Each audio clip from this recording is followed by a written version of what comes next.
Saya menekankan agar perancangan ekonomi Malaysia ini haruslah tepat, pantas dan juga mencukupi. Tepat bermaksudnya bantuan prihatin ini haruslah disalurkan kepada orang yang benar-benar memerlukan. Yang amat berhormat Perdana Menteri turut menjelaskan bahawa tiada yang tercicir.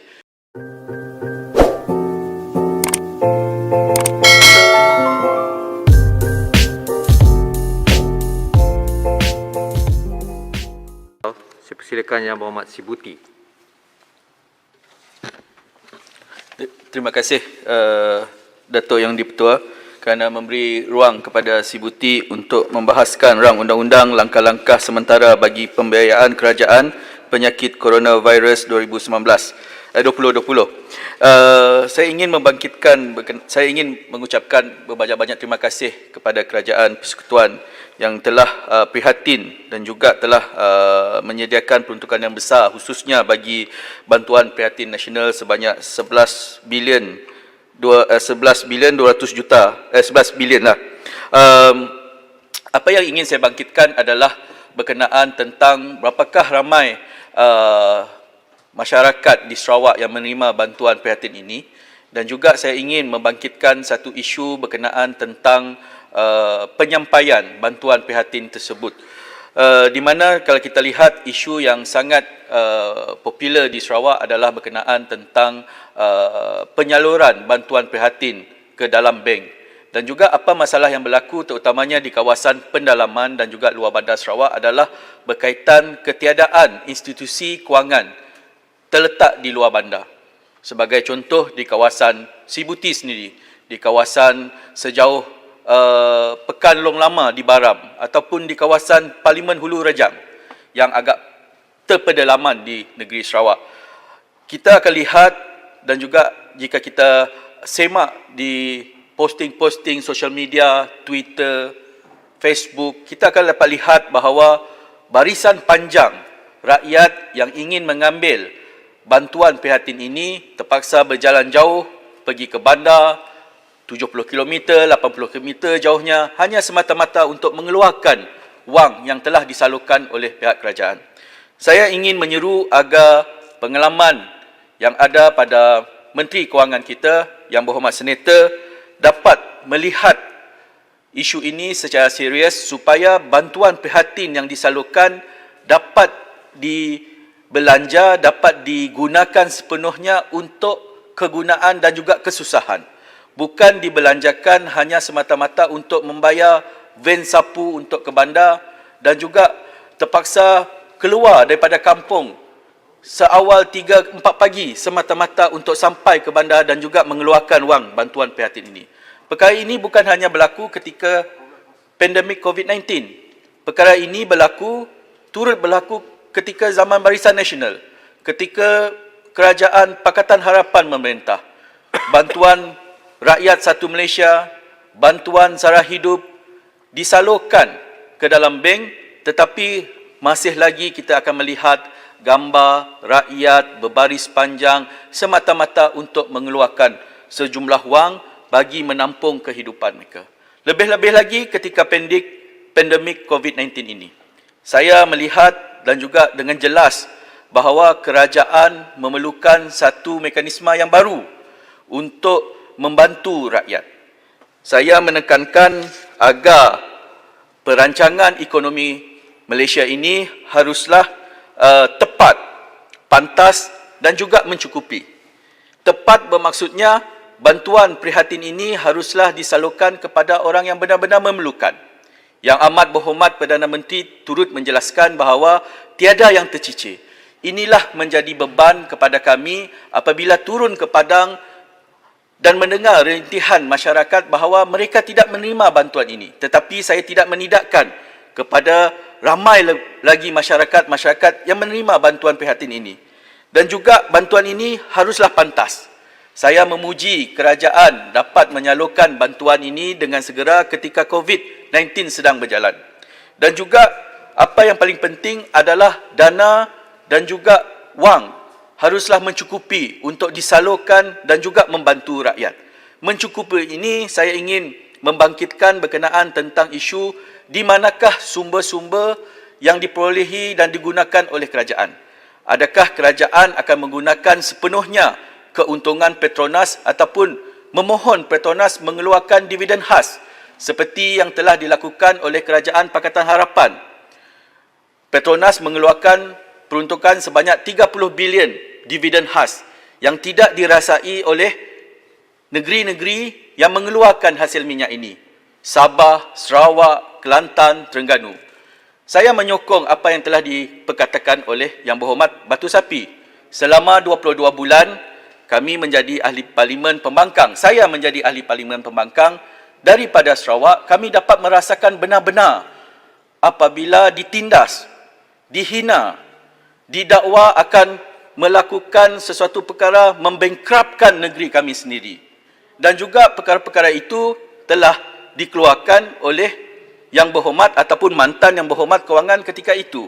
Saya merasakan sekiranya kita ikhlas untuk membantu kerajaan sedia ada, Kerajaan Perikatan Nasional, GPS dan juga Muafakat Nasional haruslah berlaku adil dengan mana-mana negeri tanpa mengira pegangan politik ketika ini. Sekiranya kalau boleh kita melakukan satu gejatan senjata ataupun gejatan politik dilakukan ketika ini dan juga memberi fokus kepada kemajuan ekonomi dan juga membantu rakyat. Banyak isu yang ingin saya bangkitkan dan juga isu yang besar yang ingin saya perkatakan adalah berkenaan tentang digital divide ataupun digital poverty, kemiskinan digital ini yang berlaku. Pagi tadi Yang Berhormat Timbalan Menteri Pendidikan telah menjawab sedikit persoalan yang saya bangkitkan, tetapi dengan jelas kita lihat bahawa ketika COVID-19, kepincangan dan juga sistem pembangunan telekomunikasi dan juga konektiviti kerajaan agak menyedihkan. Anak di Sabah terpaksa memanjat pokok. Anak di Sarawak terpaksa berkemah di dalam hutan untuk mendapatkan talian 3G dan juga 4G.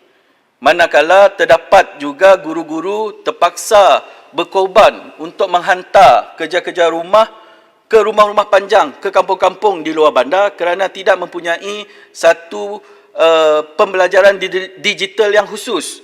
Dan juga ini adalah satu peluang kepada kerajaan dan juga sekiranya kerajaan dapat menambah dana di dalam rang undang-undang ini untuk menyemak semula pendekatan dan juga penyampaian program-program konektiviti yang berhubung kait dengan digital ini. Dan juga saya ingin menyentuh berkenaan tentang peranan kerajaan untuk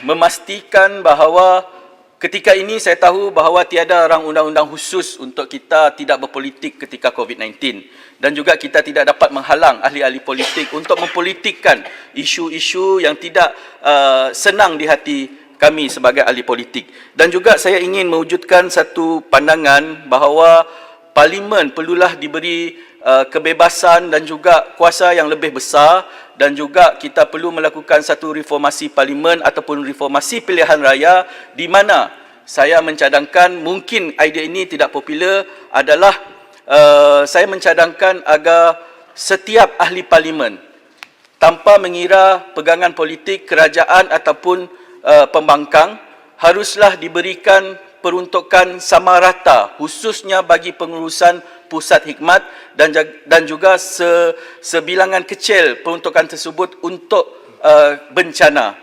Contohnya mungkin ketika ini ahli parlimen kerajaan akan menerima bantuan pusat hikmat dan juga pembangunan, tetapi sebaik-baiknya dapatlah setiap ahli parlimen mempunyai satu peruntukan sama rata dan juga kami dapat melakukan kerja dengan baik. Ini adalah berdasarkan pengalaman yang ada pada saya selama 22 bulan apabila peruntukan sebanyak RM100,000 yang diberikan kepada ahli parlimen pembangkang hanyalah terhad untuk pemberian grant-grant dan juga pembangunan projek kecil di kawasan. Itu adalah tidak mencukupi dan juga saya melihat situasi ini berlaku di pihak rakan-rakan di pihak pembangkang. Dan juga saya ingin menyeru agar kerajaan juga dapat melihat berkenaan tentang isu-isu yang berkaitan dengan sosial. saya dapat melihat kesan daripada pandemik COVID-19, peningkatan penagihan dadah meningkat. Penggunaan judi online pun turut meningkat. Dan juga sekiranya lebih ramai masyarakat tidak mampu untuk mengawal dan juga menjaga kesihatan mental mereka, mereka pasti akan terjebak dengan perkara-perkara dan juga ataupun masalah berkaitan dengan dadah dan juga penjudian online ini. Dan juga saya berharap agar peruntukan seperti Peka 40 untuk healthcare support ini dapat dipanjangkan bagi merawat pesakit-pesakit ataupun penagih-penagih dadah supaya kita dapat mengelakkan dan juga mengurangkan kesan penagihan akibat pasca COVID-19 ini. Dan juga selain daripada itu, saya dengan ini menyokong penuh dan juga saya berharap agar kita mengucapkan terima kasih kepada frontliners dan juga wira negara kita. Tan Sri Dr. Hisham adalah selayaknya menerima anugerah yang beliau terima tadi. Dan juga saya ingin menyerahkanlah tanggungjawab frontliners ini kepada Menteri Kewangan dan juga kepada kita sebagai ahli parlimen dan juga ahli-ahli ekonomi sebagai frontliners untuk memastikan ekonomi kita pulih, dan juga ini bukan mengambil masa yang singkat tetapi mengambil satu masa yang agak panjang. Dan juga saya Sibuti menyokong rang undang-undang ini. Sekian, terima kasih.